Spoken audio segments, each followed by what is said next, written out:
This is A View from the Bunker. Now, here's Derek Gilbert. Fairy tales of horror. Dr. Judd Burton for our annual Halloween episode, straight ahead on A View from the Bunker. Spiritual warfare is where the rubber meets the road for us as Christians, but often we treat it as though it doesn't really exist. Well, during the month of November, we're tackling this subject head on as we celebrate the release of Sharon's new novel, The Poisoned Pawn, Book 8 in the Red Wing Saga, a series that teaches spiritual warfare through compelling stories featuring characters that you come to know and love.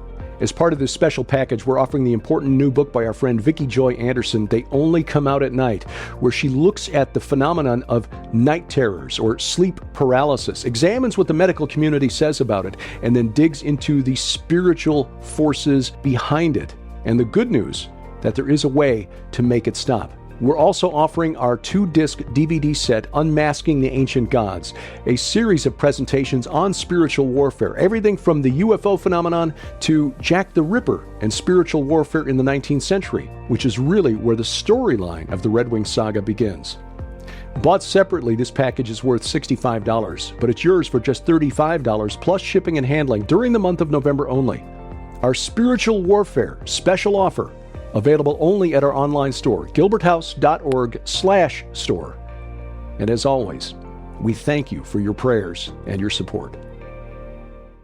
Fairy tales aren't all Mother Goose and nursery rhymes. Welcome to A View from the Bunker. I'm Derek Gilbert.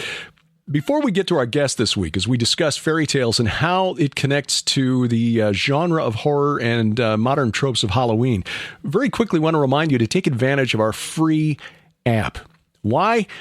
Because the gatekeepers of big tech may well yank this program, yank this channel with a moment's notice or without a moment's notice. We've had a couple of programs on this YouTube channel pulled over the last year or so for things either said or not said, but implied. And if we disappear without any warning, would like you to have a backup plan. If you're watching this on YouTube, please take a moment, get our mobile app on your Roku, Apple TV, or your mobile device, whether it's iOS, Android, Amazon Kindle Fire, phone, or tablet. We've got apps for all of those, gilberthouse.org/app, and it is free. Now, we're going to continue putting programs out here on YouTube because it's a 21st century Mars Hill. It's an opportunity to speak truth where people are. And we pray that people will find us. We ask you kindly to share the links around to these programs, those that you find helpful, useful, or what have you. But in case they take offense, case in point, 3 weeks ago, we got a strike against this channel, and an episode from January of 2021 was removed for a 10-second comment that I made in the back 5 minutes of the program. An hour and a half program. The last 5 minutes said something the censors didn't like. And we think back to January of 2021 and, you know, what was going on then, so you can imagine what it is. Anyway, we've had, Skywatch TV had the entire channel nuked without any warning. And people are still trying to find Skywatch TV now on YouTube. Most of the programs are back up there. We've been we try to be cautious without censoring what we say as far as the truth goes. But just in case, please take a moment, get our app. Smartphone, tablet, Roku, Apple TV, gilberthouse.org. You'll find the link in the top menu bar. Now, what have fairy tales to do with Halloween? Joining us for what's become an annual tradition at this time of year, gentleman who is the founder and senior fellow of the Institute of Biblical Anthropology, author of Interview with the Giant, Ethno-Historical Notes on the Nephilim, and an expert on what we can roughly call monsterology. We welcome back to the program our good friend, Dr. Judd Burton. Judd, welcome back. This is a kind of an annual tradition. I had to go back into the files. In fact, I'm going to have to put a link in the notes, the show notes after this, for people who want to go back and hear our previous programs. We've been doing this for, almost 10 years? Yeah, I was going to say at least, I think the first one we did was 2009, actually. Wow. Maybe 2010. 9 or 10. 2010, I think was the first.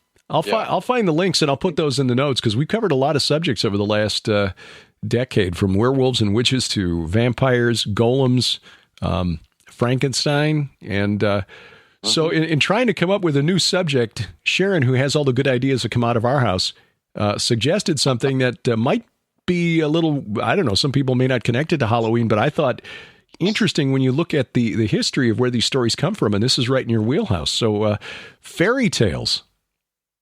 When we think of fairy tales, we think of Mother Goose and nursery rhymes and stories with happy endings, a fairy tale ending, fairy tale princesses. But these stories are actually a little darker than that, weren't they?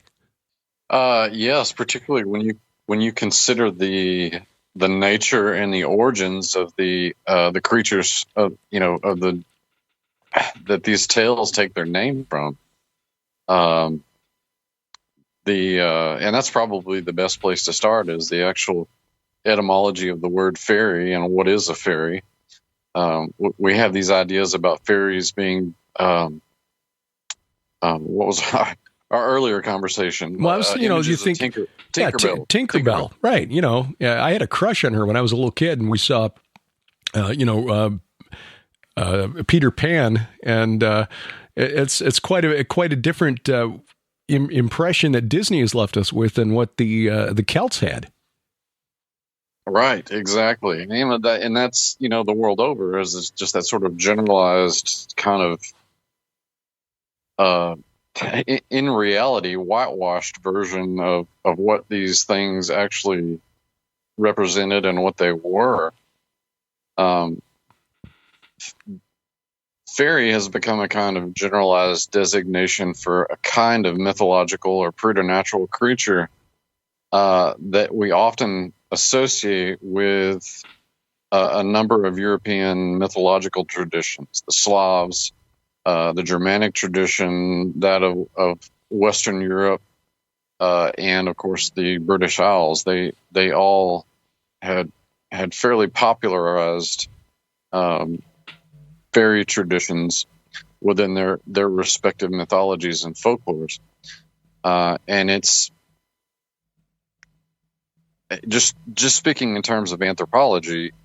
You find these kinds of entities all over the world, really, but they seem to be peculiarly fleshed out in the Indo-European traditions, going, in fact, all the way back to very old Persian tradition, the Avestan traditions. So even the ancient Near East had their own versions. So we're talking things, and we're talking going back into the pre-Christian era. Yes, most decidedly so. And as we continue to sort of deconstruct the word itself and look at the etymology of fairy, the word can actually be traced back to a number of interesting cognate words. So we're talking about the same kind of idea, but interestingly enough, they all seem to be phonetically similar, although linguists have a hard time finding any sort of correlation in the historical linguistics of the word. But before we get lost in all that gobbledygook, the concept of the fairy, these sprightly kinds of preternatural creatures, which in some cases could be considered demoted older gods. With the Christianization of Europe, you started to see them depicted as demons and fallen angels. But actually, the word, probably the oldest word directly related to the Gaelic and English variations of fairy, are the Greek and Latin roots for the fates. The fata. There's that initial morpheme, the F and the vowel, that sort of gives us a little bit of connective tissue.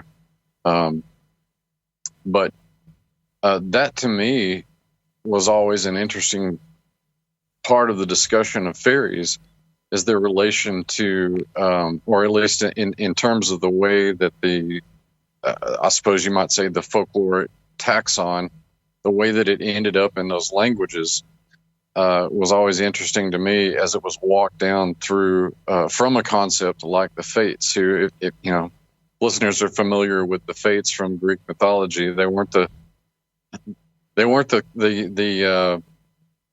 impartial dispensers of natural justice that our sort of cartoonish depiction of them has made them out to be. These are some pretty rough customers, and that fits nicely with the fairy as more than just a trickster, but a malicious and mischievous trickster. A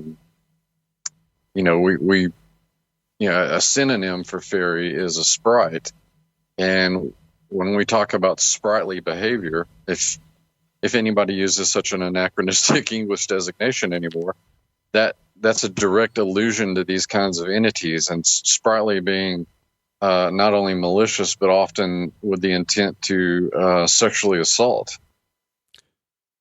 Like the succubus and incubus. Unlike the succubus and incubus, exactly. This sounds like the description that Amar Anus compiled in his landmark paper about the Apkallu and the connections between the Apkallu of Mesopotamia, who were these sages who emerged from the Abzu, the abyss, to give the gifts of civilization and humanity, but were also tied with magic and could also be malevolent. Yes. And I mean, very much so. I mean, as memory serves, Professor Anus is Estonian. Yes. I think he is by ethnicity. And so he's, not only from his work in ancient Near Eastern texts, but from his own culture, he would have been familiar with the Slavic variations of these kinds of entities. And that's relevant because the Apkallu, as he showed in that paper, were the watchers of Hebrew religious tradition. So suddenly now we're connecting the fairies and the sprites to the Apkallu and the watchers. Well, I'm just getting started, Derek. Oh, this is going to be good. You asked for it, and I suppose we can partially blame Sharon, but in a good way. Yeah, amen. So, again, it's a very similar kind of thing that you run into, like the vampire or the werewolf. We talked about this before. They've gotten a gloss over. They're no longer the villains in pop culture. They're anti-heroes, at worst, and then they're just completely put up on a pedestal, on the other end of the spectrum. So in the same way that, to truly understand the demonic spirit behind the vampire, you have to take away the cinematic and literary facade and the fake fangs and the cape and all that stuff. And you have to do a similar sort of thing with the whitewashing that fairies have gotten in not only Western tradition, but world tradition, because of course these tales and legends have been translated into, probably hundreds of languages at the very least. And as I said, just from an anthropological perspective, these sort of sprightly, mischievous creatures, haunt the mythologies of virtually all world cultures. So how is it then they've managed to be rebranded or the image makeover over the last couple of centuries? Who's responsible for this? Well, we can, I suppose one place where we could start when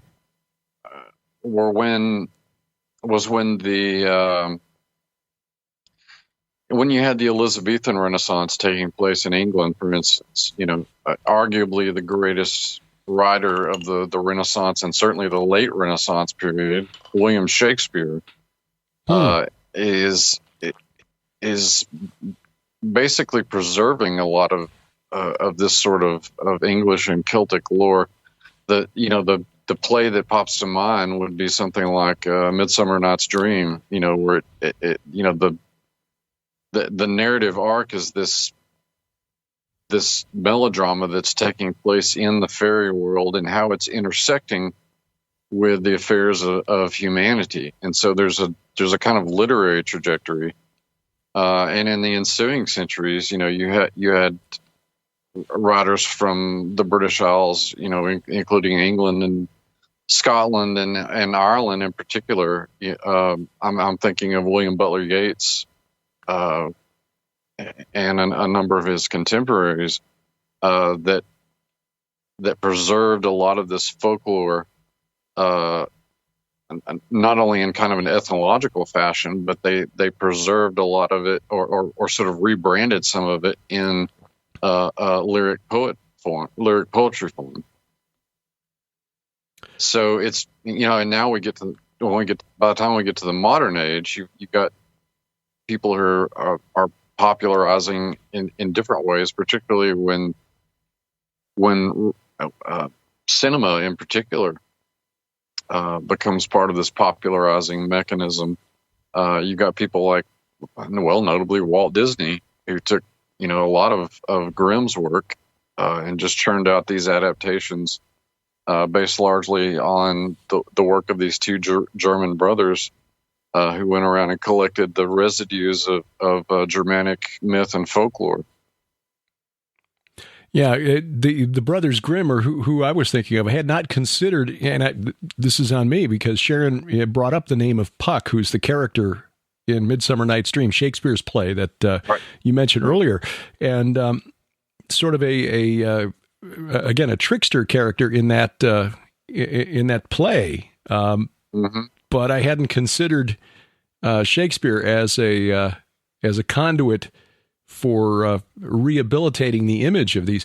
When Shakespeare or the Brothers Grimm in the 19th century got hold of these tales, how did they change? What did they do to change the image of these sprites, fairies, or any of the other characters or tropes that we see in fairy tales?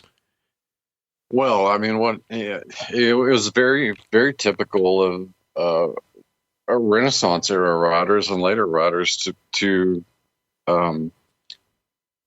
be subject to the literary paradigms of the day, and one of the prevailing ones, not only in the Renaissance but especially in later centuries, were the varieties of humanism that we saw prevalent in the Western world. And so the application of this humanism was to try and project human values and humanize the fairy folk, as it were, to make them more relatable. And so you don't want to talk about all the nasty, dark things that they do, right?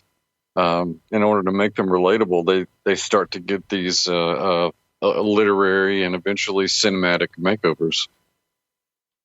So instead of being a malevolent creature who could really cause harm, Puck, for example, just changes the head of the character Bottom to that of a donkey or an ass. Precisely, which is bad enough. There's this sort of whimsy that's attached to the malicious mischievousness that these things were known for in culture, particularly oral culture, is changed to a kind of play, if you will, a kind of lighthearted play, to where nobody is really hurt. But that's anathema to, particularly when you take these things back to their most ancient and prehistoric roots. That's really anathema to their entire personality. They were then, and again, if we assume that the Apkallu of ancient Mesopotamia were the origin of this, clearly there was equating them with the Watchers of the Hebrew tradition. You're back to commingling with humanity and the evil that produced, but also the teaching of forbidden knowledge, which led to witchcraft and sorcery. Well, certainly, and I suppose if we had enough time, we could probably do a whole series on the categories of fairies that we have. But I think we've done a pretty good job so far of building a kind of general character sketch, if you will, what fairies are. One of the emblematic fairies in Celtic tradition is the Banshee, which a lot of listeners will be familiar with, and this comes from the Gaelic word Banshee, which literally means maiden or lady or woman of the fairy mound. And of course, the Banshee was associated with in later years was associated. Well, I suppose you could say in her ancient roots too, was associated with a portent of death in the family. In more ancient tradition, the Banshee was associated with the reverence of ancestors in the various tumuli that you find in the British Isles. She's often associated with those locations and the communication of the dead, and also by proxy, she's associated with the traveling between these worlds. So there's this sort of portal element to the Banshee as well. And this concourse with the spirits of the dead and the old gods, is not terribly dissimilar to what you find in, say, the Witch of Endor. With her association with the ritual pits of the ancient Near East. Yeah. And as we were talking just before we began recording, I'm working on our next book, and in that section right now, talking about these megalithic monuments to the dead, the dolmens, which comes from a Brittonic word that means table, because you find them all over Ireland, Scotland, and England. And so the British explorers in the 19th century who encountered them in the Jordan River Valley, like, oh yeah, we saw these back in Ireland. So you got these all over the planet. Korea's got a mess of dolmens. You find a bunch of them in the Caucasus Mountains too, which is interesting because that's close to the mountains of Ararat, but I digress. Right.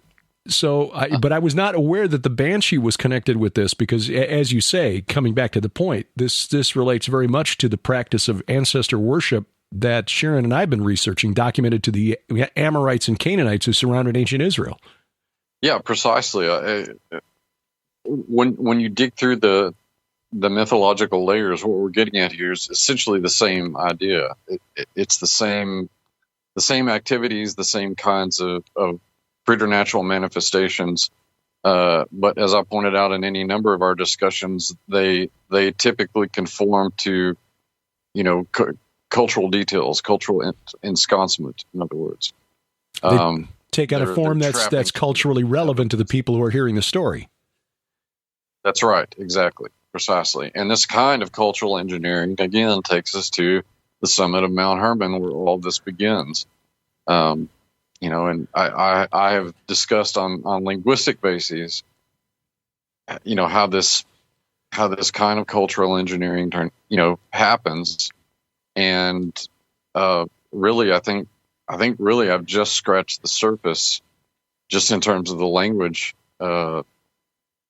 facet of this, but even that can be applied to what we're talking about tonight because of the rough etymology that I just gave about the word itself. That it's a word that has ancient, if not prehistoric, roots, and is associated with the trafficking, as it were, with spirits. Be they again, the same motifs pop up again and again. If they're concoursing with spirits of the dead, who are likely these fallen gods, fallen entities that are masquerading as their god kings. Where have we seen that before? Yeah. That's straight out of Mesopotamia. It's straight out of ancient Anatolia. We see it all over the Levant. So that if I could get people to hone in on anything tonight, it would be that connective tissue. So the next time that you hear the word fairy or fairy tale, or think about something like the like Snow White or fairy godmothers, the fairy godmother, or the Pied Piper of Hamelin, or any of a myriad of fairy tales that we likely grew up with, there are these darker elements to them that often don't make it out into the disseminating process. In other words, they get this sort of literary, and in our age, cinematic and streaming whitewashing. This is really intriguing because the idea of the fairy princess or the fairy godmother. I mean, I'm sure we'll see some this Halloween season, young ladies dressing up as fairy princesses, because you get this idyllic version or image of how innocent and pure and good, in the sense, I guess, of white magic. This is. Without this thought that somehow this can be connected back to this event that took place millennia ago that was so abhorrent to God that he took the angels that were part of it and basically has chained them in Tartarus, in the abyss, the bottomless pit, until Armageddon, when they get out for 5 months, right at the end of time. This is kind of startling, I think, for people to hear. But I guess it shouldn't be too surprising, because we've seen this kind of rebranding take place with, as you say, vampires and werewolves. We've even seen it with the Titans in recent years, where that term has been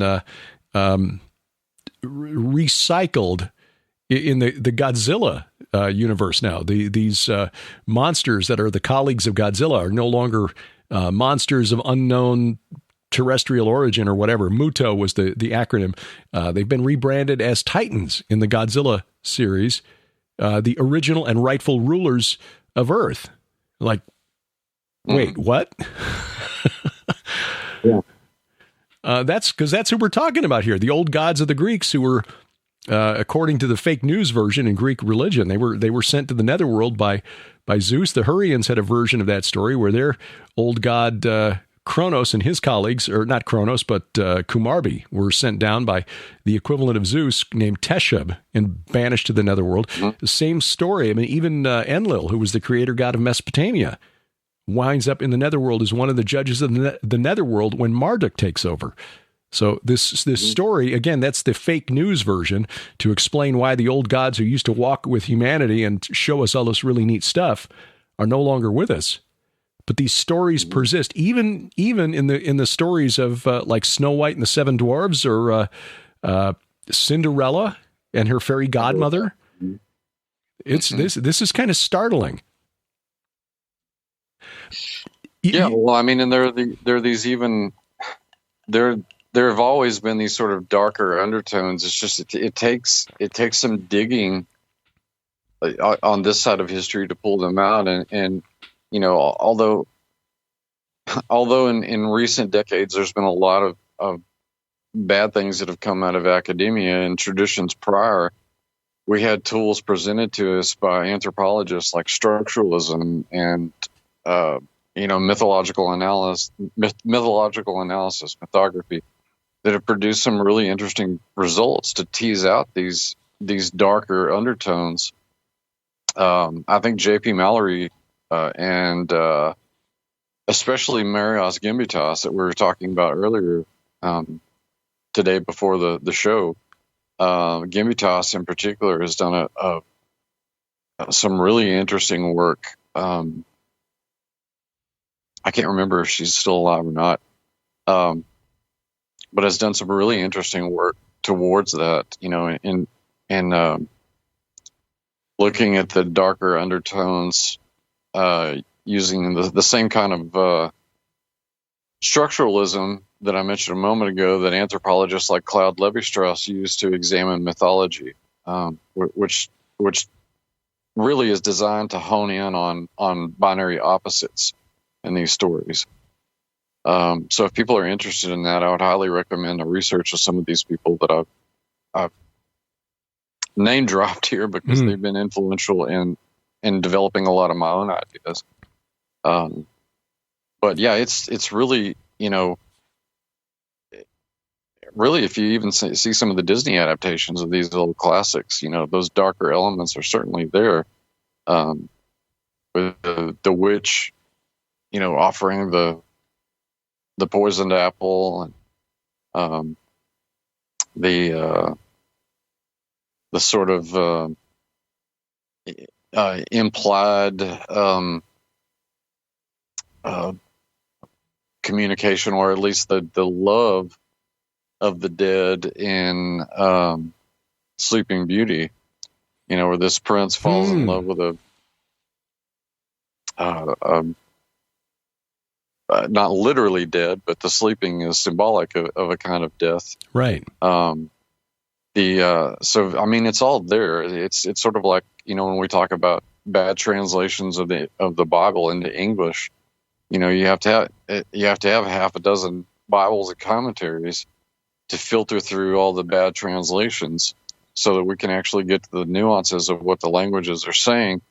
But it's there, hiding in plain sight. And even in the attempts to sort of make this material more appealing and digestible to wider audiences, you still tease out these darker elements that show you, after all, the rather, demonic origins of a lot of these stories and legends, that we're actually dealing with these kind of fallen entities that make up the basis of so many discussions involving the divine council worldview.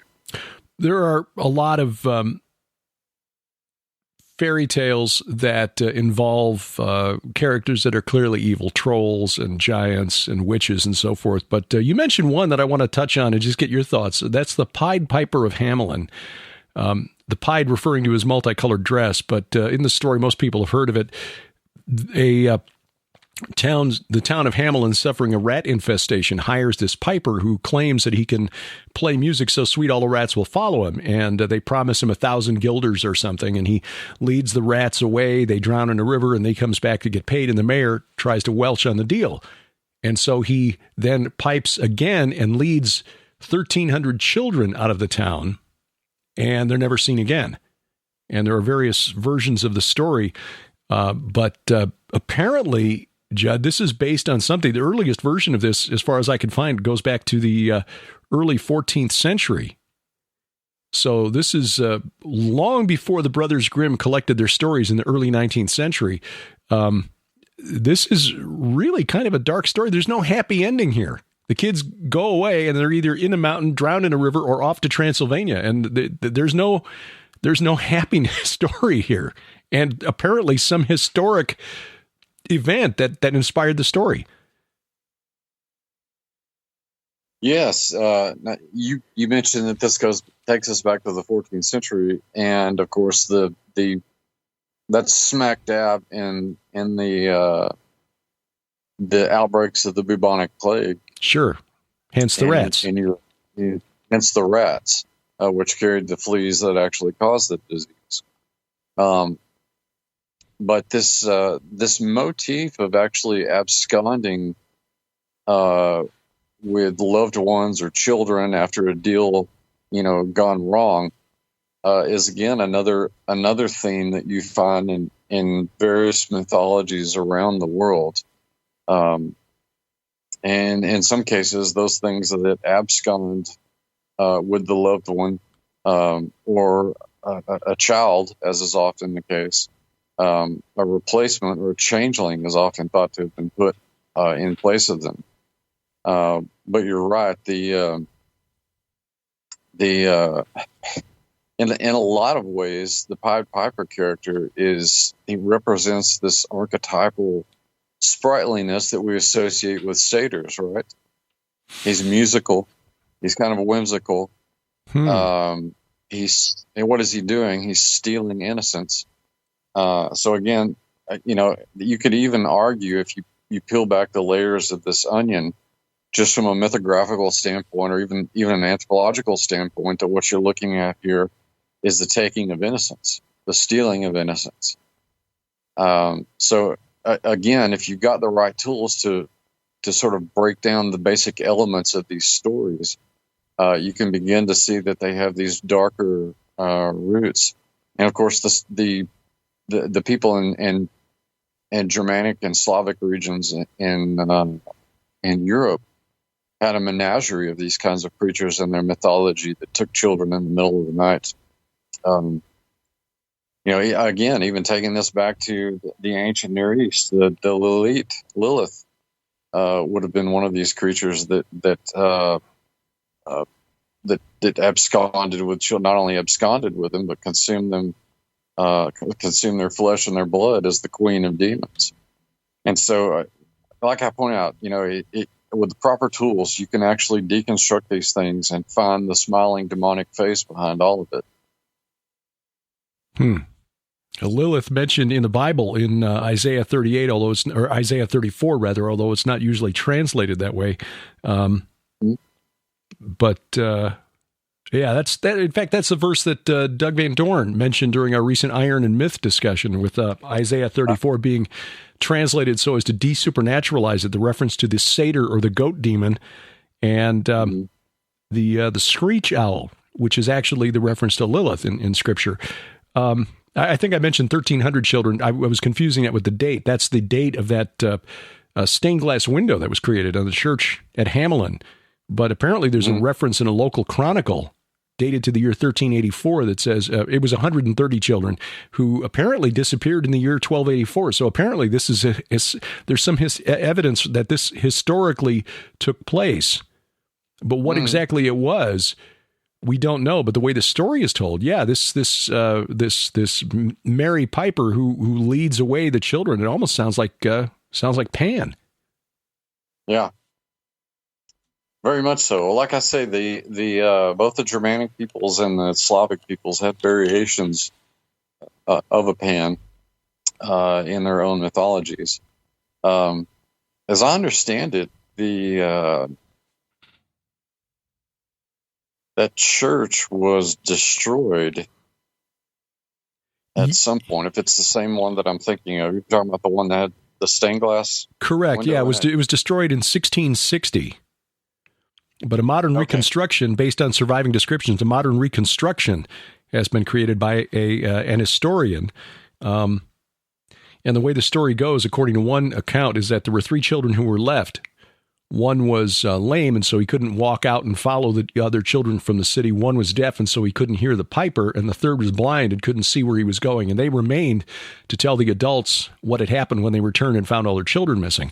But apparently this chronicle from 1384 says it is 100 years since our children left, which is, that's really gruesome. I mean, why would, when the Brothers Grimm collected these stories, these Germanic, Celtic, Nordic stories, and tried to clean them up a little bit to make them more palatable for, so sales would be better.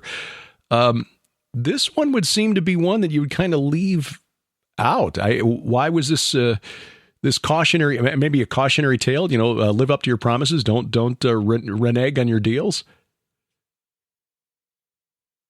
Yeah, well, these kinds of moral and philosophical underpinnings are not uncommon in these fairy tales and stories. There typically is some sort of moral that's being connoted. But just like with any myth, there's typically a nugget of truth, and not just philosophical truth, but historical truth. As you and I have been talking about now for over 10 years, that's really beyond debate, that there's this link between mythology and historicity. But it's undeniable that in Germanic tradition and the traditions of Central and Northern Europe, that there were these entities that absconded and took away children for various reasons. Gnomes were amongst the ones in Germanic tradition who would wait on the fringes of woods and try and lure children into the woods with their magic and candy and things like that. And that sort of moves us closer to stories like another famous Grimm tale, Hansel and Gretel. Where you have children being lured to their demise by this witch in the forest, who is kind of a known creature, in at least in terms of the mechanics of the tools she uses to lure these children into the woods. So yeah, there's clearly a very dark and demonic and folklorically and mythologically rooted element here. Another thing, Derek, that I thought would bear mention on in terms of relevance to our discussion today is King James's work on the subject of demons, Demonology, which the audience is probably familiar with. If you're not, it was written in the reign of King James, and he himself, being a pretty devoted student of the Bible, wanted to satisfy some of these questions for himself. And the results of that research was this dissertation of sorts called Demonology. And he clearly explicates the connection between, again, here we've got somebody who's in a position to know these connections between what he's seeing and has grown up with in the lore of the British Isles and the biblical world. And he associates fairies en masse with various kinds of demons and fallen entities. So if people are looking for well, it's kind of not exactly the same thing, but it's roughly analogous to what you would have with the Hellenized rabbis in Alexandria translating the Hebrew scriptures into Greek in the form of the Septuagint with the proper Greek idioms to reflect the proper Hebrew idioms. Mm-hmm. You've got somebody who grew up in that culture and lore, and they're familiar with that, and they're also a devoted student of the Bible. So that would be one reason why I would point people to James's work on called Demonology, where he does, in fact, in some detail, work out the relationship between the ideas of the fairies and the British Isles and their true identities as these fallen entities. That's interesting. Yeah, as you say, similar to the Septuagint translators rendering David's battles with the Philistines in the Valley of Rephaim as taking place in the Valley of the Titans. Right. People who are watching this on YouTube saw me smiling as you were discussing the story of Hansel and Gretel, and that's because there was an opera based on that, and we have a videotape somewhere of Sharon performing the role of the witch in that opera. With crazy hair and just having a great time overacting the role and just kind of eating up the scenery, really having a fun time, knowing of course that the witch was going to be shoved into the oven at the end of the opera. Right. Now, how is it that none of us have seen that yet, Derek? Well, transferring from videotape to digital, it's just right. Yeah, it's a nightmare. I mean, there are other evil creatures in fairy tales, goblins and trolls, of course, and Tolkien did a wonderful job of transferring and sort of setting the genre, the fantasy genre for the 20th and 21st century. I mean, fantasy fiction, fantasy film really owes a huge debt to Tolkien and his collation of those older stories. But elves in Tolkien, you've got the elves who are righteous and good and, sometimes aloof, not really wanting to deal with humans much. I mean, Thranduil comes to mind. We'll trade wine with Lake Town, but I don't want to go there, kind of thing. Right. But that's not really how elves were seen by the Celts and the Norse, was it? No, not at all. In fact, they were considered to be as equally sprightly and mischievous as any other sort of fairy folk in those traditions. Whereas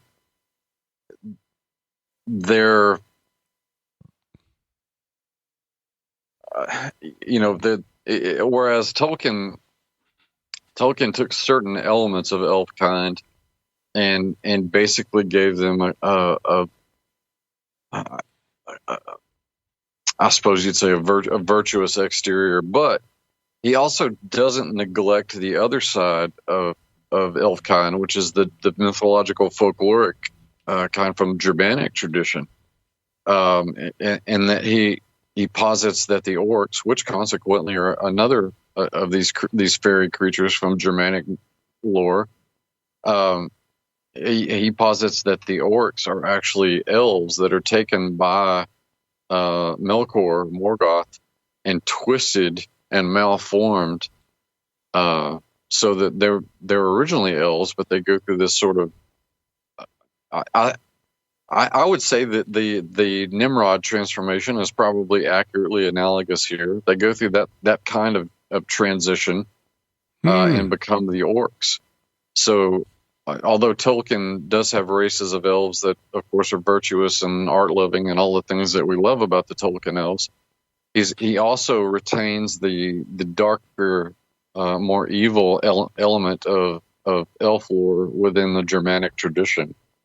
But they exhibit the same kind of malicious behavior that these other kinds of entities typically do in the folklores in mythologies of Europe that we're kind of focusing in on today. But really, again, the world over, you can find these same kinds of creatures. They were depicted in one of the Thor movies. Was it Thor: The Dark World? The Dark Elves, led by Malekith, Christopher Eccleston, playing a really good role there. That's sort of the kind of thing that we're talking about here. These Dark Elves from the Marvel Cinematic Universe. That is a more accurate. Interestingly enough, they did that while Stan Lee was still alive. By the way, but yeah, that's a more accurate depiction of what the elves were like in Germanic tradition. So essentially, we're looking at fallen angels when it comes to the Dark Elves, or elves in general. Or again, if we're talking about preternatural manifestations, they certainly could be demonic. Okay. So that those hierarchies are somewhat fluid in these traditions, and that's when I pointed people to James I's work, Demonology. What common threads or lessons can we take from fairy tales as Christians? I mean, other than just saying, okay, these are just stories and maybe they're morality tales in some cases, but are there any lessons, anything as far as our relationship to the spirit realm that we can take away from fairy tales? Well, yeah, in that respect, a lot of the fairy tales that deal specifically and overtly with these kinds of creatures are cautionary tales not to traffic with them, not to have anything to do with them. And in that respect, if people are interpreting them in that manner, then they certainly bear similarity to the prescriptions against necromancy that you see in the Old Testament. We mentioned the Witch of Endor earlier, and these kinds of ambulatory, semi-professional priestesses that perform these kinds of necromantic rituals. And again, that is an archetype that you find the world over. What is it that, just in terms of the anthropological definition of witches, that's one of the things that they do is for a price they'll communicate with the dead or the supposedly dead. And at this time of the year, when we're thinking about the traditions associated with the original Halloween, Samhain, and the belief that the veil between this world and the next is the thinnest, and the communication of the dead is facilitated by that breaking down of the veil between the material and the spiritual worlds. For believers, that should be very much on our mind, just in terms of the time of the year and what has historically taken place, and remembering that, particularly with regard to the traditions of the British Isles, these very same fairy folk and tales that abound in those locations associated with them are directly related to the tradition of Halloween. And all the more reason for us, that's just that's something that we learn from Scripture in terms of the proscription and why we shouldn't do it. But here are here are illustrations within real cultures as to why we shouldn't do it.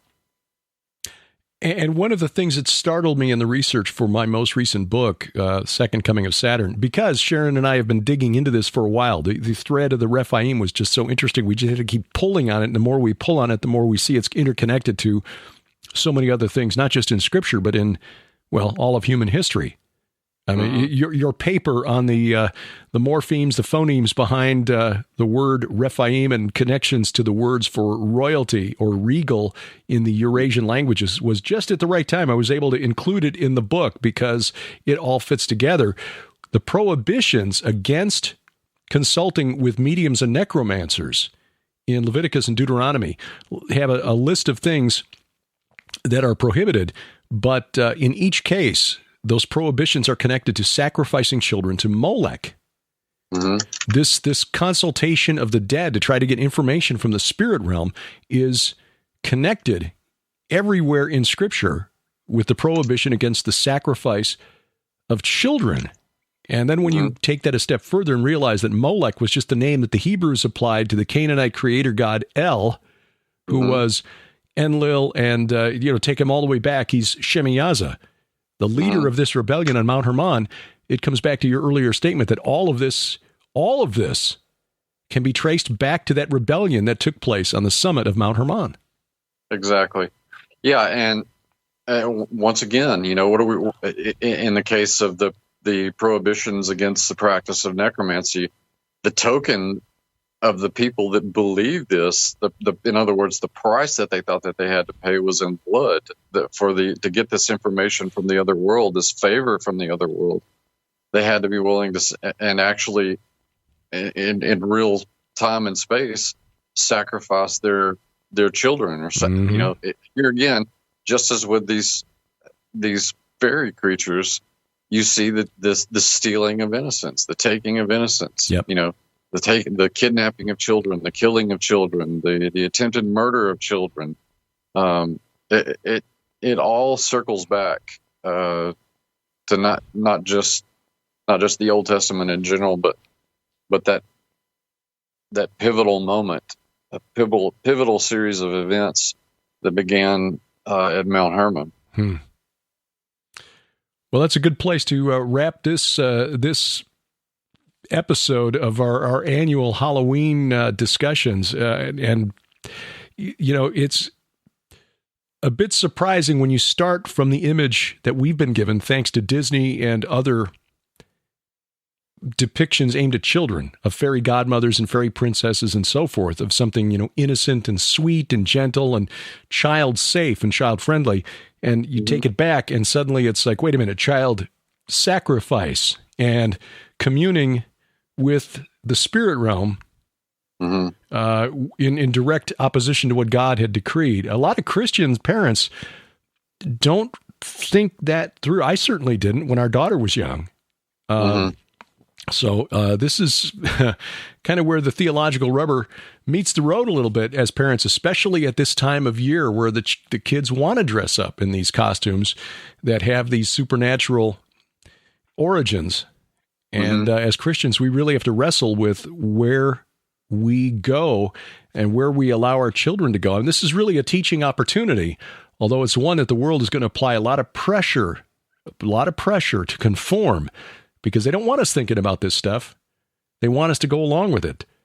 The Day of the Dead in Mexico, that's just a cultural thing. Santa Muerte, it's a cultural thing. It's probably fine.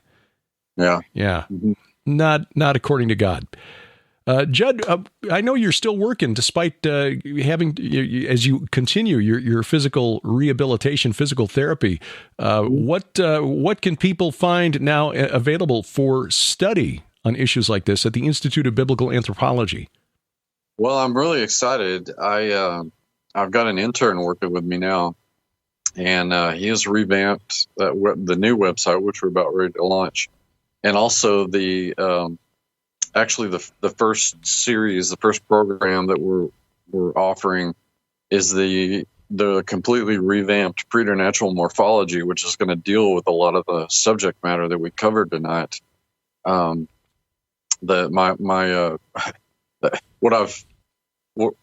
I've affectionately dubbed Monsters 101 is going to be the sort of flagship offering with the we'll eventually be adding the other traditional programs as well. But people, if they're interested in that, they can get in touch with me at professorburton@yahoo.com.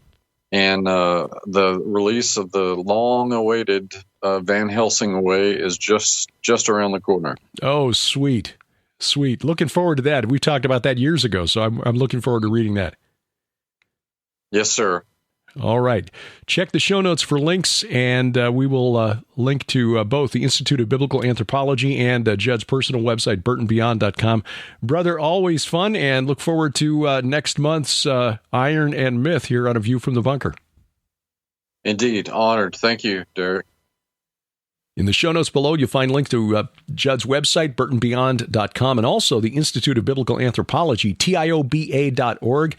And we got some exciting things coming up in 2023 that we're going to partner with Judd and Aaron Judkins for the research that they've been doing. So we're looking forward to that. We'll tell you more about that as we get closer to the end of the year and get ready to make the announcements about what exactly we're looking forward to doing in 2023. Going to be a busy year, and a couple of things to tell you about that relate to next year.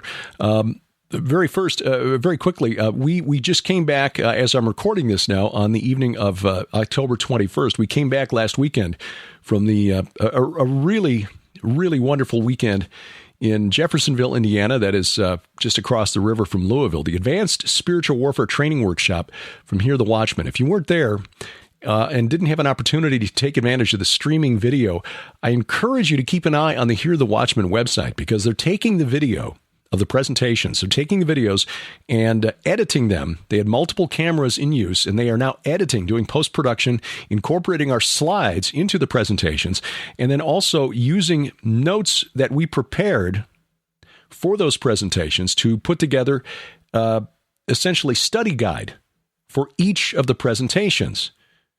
Myself, David Hevner, Tom Dunn of Through the Black Ministries, Vicki Joy Anderson, a recent guest here on this program, about her book, They Only Come Out at Night, Sleep Paralysis, Night Terrors, and the Spiritual Forces Behind Them.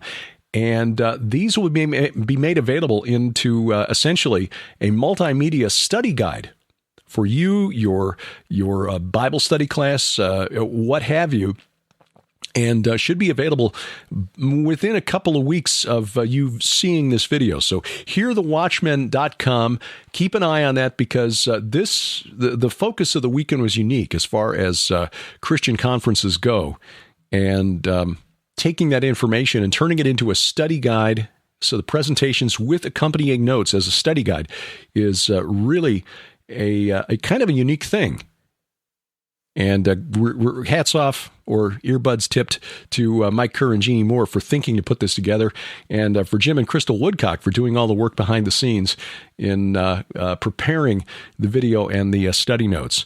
Coming up in March of next year, March of 2023, we're going to be back in Israel, God willing, March 19th through 30th, the scheduled dates, with an optional 3-day extension over to Jordan. And we encourage you to join us over there. Messianic Rabbi Zev Porat and his wife Lynn of Messiah of Israel Ministries, last week's guest in this program, Zev, will be with us as we take you around and show you the sites in Israel, not just as a tourist would, but to show you these spiritual battlegrounds from Eden to Armageddon, essentially. So not just what happened then, but what is going to happen and where it's going to happen. From the Mount of Olives, you will basically see the objective for the army of the Antichrist in the War of Armageddon. That would be the Temple Mount. So find out more online. We got 2 buses full already. We may add a third, and we just ask you to pray about it. And if it's something that is of interest to you, you'll find the information at our website, gilberthouse.org/travel.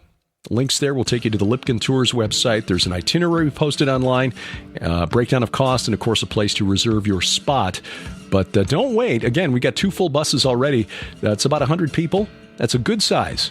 enough of a crew to have a good time without being unmanageable when you get to these various sites. So find out more online, gilberthouse.org/travel.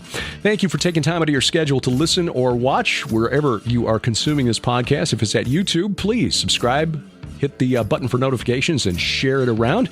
If you're listening at Apple Podcast, Google Podcast, Amazon Music, iHeartRadio, Spotify, Spreaker, Stitcher, wherever fine podcasts are sold, again, I say thank you and remind you that our announcer is the inimitable D.C. Good, and A View from the Bunker is a production of Gilbert House Ministries, released under Creative Commons Attribution, Non-Commercial, No Derivatives 4.0 International License. We do this because we wrestle not against flesh and blood. I'm Derek Gilbert, and this is A View from the Bunker.